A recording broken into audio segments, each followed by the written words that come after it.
Espinazo Productions presenta Historia de la música sin música. ¡Salmos de fondo!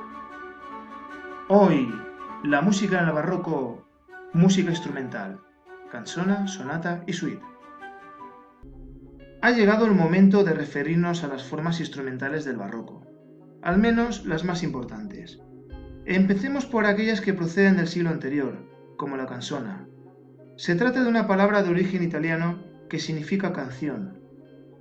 La aceptación que más nos interesa es la canzona de sonar, sobre todo porque esta canción o chanson francesa renacentista fue arreglada para que pudiera interpretarse sustituyendo las voces por instrumentos. Conforme se fueron elaborando en función de la habilidad musical, fueron componiéndose bien para ensembles de violas o cornetas y sacabuches, bien para teclados. Su estructura consistía en secciones repetidas al inicio o al final, bajo el esquema AABC, ABCC o incluso ABCA. Estas secciones permitían comunicar los contrastes de emociones combinando contrapuntos, melodías, texturas, incluso tempos, convirtiéndose entonces casi en unidades independientes. Algunos autores importantes fueron los italianos Gabrieli y Frescobaldi, o los alemanes Froberger y Buxtehude. La canzona fue evolucionando de modo que hacia 1650 se llamaba sonata, aunque se siguieron componiendo piezas con el nombre de canzona hasta finales del siglo XVII. La sonata, como fórmula interpretativa, tiene sus orígenes en la palabra italiana homónima. Sonata y toccata significaba hacer sonar un instrumento y hacer tocar un instrumento de teclado respectivamente. Durante la primera mitad del siglo XVII llegó a alternarse con otros términos, como canzona, sinfonía y concerto, y también se llegó a componer sonatas para teclado. A partir de 1650 empezó a usarse el uso da camera, o de cámara, cuando las sonatas se consideraban inapropiadas para la iglesia, y solamente da chiesa o de iglesia a finales del siglo XVII para aquellas sonatas de carácter religioso. Otros cambios en la evolución de la música instrumental provocaron, curiosamente, que las grandes dotaciones instrumentales convergieran en la sonata hacia dúos y tríos. En el primer caso, hablaríamos de la sonata a solo, es decir, con un instrumento solista, por ejemplo violín, y un instrumento de teclado. En cambio, las triosonatas podían contar con dos voces protagonistas, en general dos violines, y un acompañamiento ejercido por un instrumento de teclado. ¿Y cuál sería la estructura de la sonata?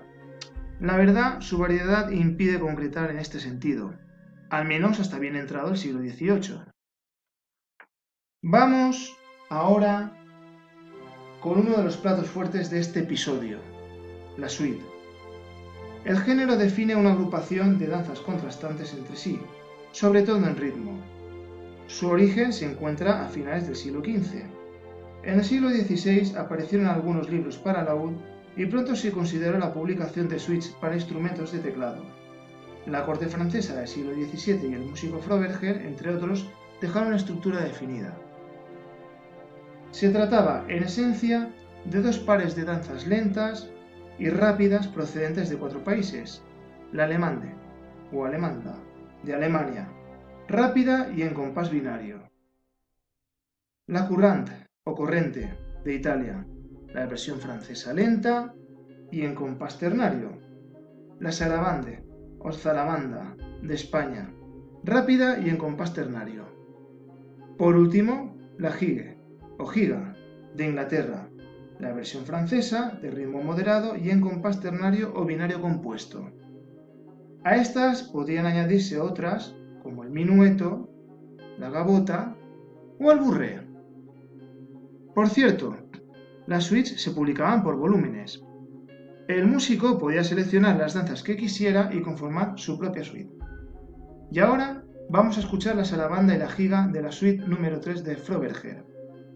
Estas están compuestas para teclado e interpretadas para un clave u órgano. Por supuesto, contrastan en tempo y ritmo y... ¿Cómo? ¿Que hay que pagar derechos de autor? Me comunican que el teclista tiene reuma en los dedos, así que dejaremos la audición para otro momento. este episodio no ha terminado todavía. Hasta aquí el vídeo de hoy. No olvides agradecer mi labor, es decir, pulgar hacia arriba y todo lo demás. Nos vemos en próximos vídeos.